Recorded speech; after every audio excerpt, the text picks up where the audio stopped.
9월 30일 화요일 아침 우리가 함께 나눌 말씀은 역대하 13장 1절에서 14장 1절까지의 말씀입니다. 지난 시간 르호보암의 생애를 통해 형통의 시험이 될 수 있음을 살펴보았습니다. 오늘은 그 아들 아비야 왕의 시대를 보려고 합니다. 본문은 남유다와 북이스라엘 사이의 전쟁을 이야기하고 있는데요. 오늘 본문을 통하여서 우리가 의지해야 될 것, 또 우리가 전쟁에서 승리해야 될 비결이 무엇인지를 함께 보고자 합니다. 먼저 1절과 2절을 보면 이렇게 시작을 합니다.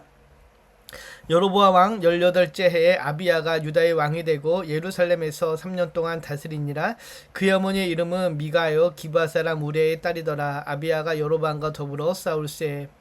아비야의 통치는 그리 길지 않았습니다. 단지 3년이라는 짧은 시간을 통치했는데요. 아비야는 비록 짧은 제의 기간이었지만 하나님께서 역사하셔서 후대에 교훈을 남기는 왕으로 기록되어집니다. 2절 하반절을 다시 보면 이렇게 이야기하죠. 아비야가 즉위하자 여로보암과 전쟁이 있었다라고 기록합니다. 이는 단순한 국경의 분쟁이 아니라 남북 분열 이후 불가피하게 드러나는 영적 갈등이었습니다. 북이스라엘의 여로보암은 정치적 안정을 위해 금송아지를 세우고 제사주들을 변질시켜서 백성을 우상숭배로 이끌었습니다. 반면 남유다는 예루살렘 성전과 전통 제사를 지키고 있었는데요. 따라서 이 싸움은 누가 참된 하나님의 백성이며 어디에 언약의 계승이 있는가를 드러내는 신앙의 싸움이었습니다. 여로보암은 10지파와 압도적인 군사력을 자랑했지만은 아비야는 2지파와 작은 군사력으로도 하나님의 언약과 성전 예배를 붙들었습니다. 역대기 저자는 이 전쟁을 통해서 하나님을 떠난 세력이 아무리 크다 할지라도 패할 수밖에 없음을, 하나님을 의지하는 자는 군사적으로 열세여도 승리한다는 사실을 다시 한번 강조해서 알려주고 있습니다. 3절을 보면 이렇게 알려주죠. 아비야는 싸움에 용감한 군사 40명을 택하여 싸움을 준비하였고 여로보암은 큰 용사 80명을 택하여 그와 대진한지라. 80만과 40만의 싸움, 숫자적으로는 남유다가 열세였습니다. 하지만 성경은 이 대결이 단순한 전쟁이 아니라 신앙의 대결임을 보여주는데요. 5절 보면은 이렇게 선포합니다. 이스라엘 하나님 여호와께서 소금 언약으로 이스라엘 나라를 영원히 다윗과 그의 자손에게 주신 것을 너희가 알 것 아니냐.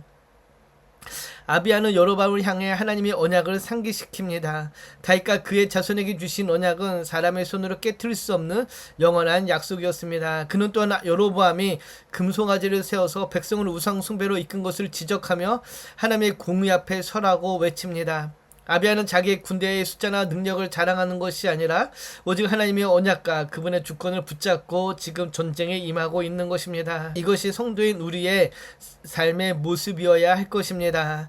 10절을 보면 이렇게 알려주죠. 우리에게는 여호와께서 우리 하나님이 되시니 우리가 그를 배반하지 아니하였고 여호와를 섬기는 제사장들이 있으니 아론의 자손이요 또 레위 사람들이 수종들어.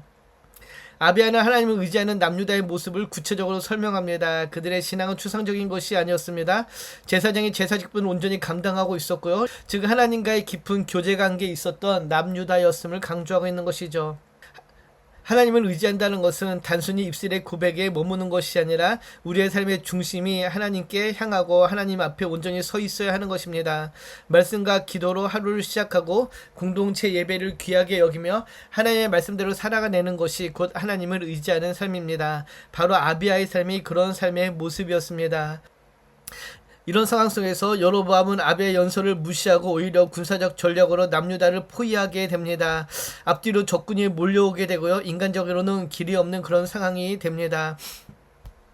14절을 보면은 유다 사람이 뒤를 돌아보고 자기 앞뒤에 적병으로 말미암아 여호와께 부르짖고 제사장들은 나팔을 부니라. 위기 속에서 신앙의 본질이 드러나는 순간입니다. 인간적인 대책이 모두 막힐 때 하나님의 백성은 무릎을 꿇고 하나님께 부르짖습니다. 그때 하나님께서 일하시죠. 전세가 역전되고 여로보암의 대군은 계멸적인 패배를 당하게 되는데요. 17절을 보면은 아비야와 그의 백성이 크게 무찌르니 이스라엘 택한 병사들이 죽임을 당하고 엎드러진 자들이 50만 명이었더라. 80년의 대군 중에서 50만 명이 죽임을 당하게 됩니다. 승리의 원인은 분명합니다. 18절은 다음과 같이 기록하죠. 그때 이스라엘 자손이 항복하고 유다 자손이 이겼으니 이는 그들이 그들의 조상들의 하나님 여호와를 의지하였습니다. 하나님께 부르짖는 기도와 예배가 역사를 바꿨습니다. 하나님을 의지하는 그 삶의 모습이 전쟁을 승리로 이끈 것이죠. 우리의 삶에서 마주하게 되는 모든 전쟁도 마찬가지입니다. 우리가 하나님께 기도하고 하나님의 말씀을 붙들고 나갈 때에 하나님께서 일하시고 하나님께서 우리에게 승리의 영광을 보여주시게 됩니다. 전쟁에서 승리한 아비야는 점점 강성해졌습니다. 그러나 그 강성은, 그의 강해짐은 그의 군사력이나 정치적인 능력이 아니라 하나님이 주신 것이었습니다. 아비의 승리대에는 늘 하나님을 의지한 믿음이 있었습니다. 그의 죽음 이후 아들 아사가 왕이 되었고, 성경은 그의 즉위를 이렇게 요약합니다. 14장 1절을 보면은 아비야가 그의 조상들과 함께 누움에 다윗성에 장사되고 그의 아들 아사가 대신하여 왕이 되니 그의 시대에 그의 땅이 10년 동안 평안하니라. 하나님을 의지하는 신앙은 한 세대에 머물지 않고 다음 세대에도 열매를 맺게 됩니다. 아사의 시대에 주어진 10년의 평안은 아비야의 신앙적 유산이었습니다. 오늘 우리가 하나님을 의지하며 믿음으로 살아갈 때 그것은 단지 나의 성공과 안정을 위한 것이 아니라 미래 세대를 위한 신앙의 유산이 됨을 기억하시기 바랍니다. 오늘 본문은 우리에게 세 가지를 교훈해 줍니다. 하나님의 언약을 붙들 것을, 그리고 우리 안에 예배가 바로 세워져야 될 것을, 또 어려움과 고난 속에서 하나님께 부르짖고 기도로 돌파할 것을 말씀해 줍니다. 우리의 삶은 치열한 전쟁터와 같습니다. 여러 가지 모습들의 전쟁을 우리가 직면하고 치르게 되는데요.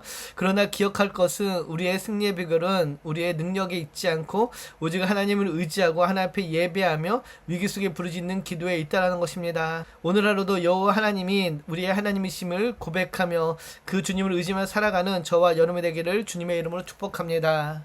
오늘 말씀을 묵상하며 오늘 나의 삶에서 두려움을 주는 상황 속에서 나는 무엇을 붙들고 있는지, 내 힘과 나의 방법인지 아니면 하나님의 약속의 말씀을 붙들고 있는지 한번 생각해 봅시다.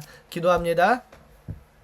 참 좋으신 하나님 감사합니다. 오늘 말씀을 통해 승리의 비결이 사람의 숫자 능력이 아니라 오직 주님을 의지하는 믿음에 있음을 깨닫게 하시니 감사합니다. 아비야가 언약을 붙들고 예배를 지키며 하나님을 의지할 때에 압도적인 열쇠 속에서도 승리했던 것처럼 우리의 삶에서도 하나님을 의지하고 하나님을 바라보며 나아갈 때에 승리의 영광을 보게 될 줄 믿습니다. 오늘 우리의 삶이 오직 하나님만을 의지하며 우리에게 주어진 그 삶의 자리에서 주의 영광을 나타내기를 소망하며 우리를 권하신 예수님의 이름으로 감사하며 기도드립니다. 아멘.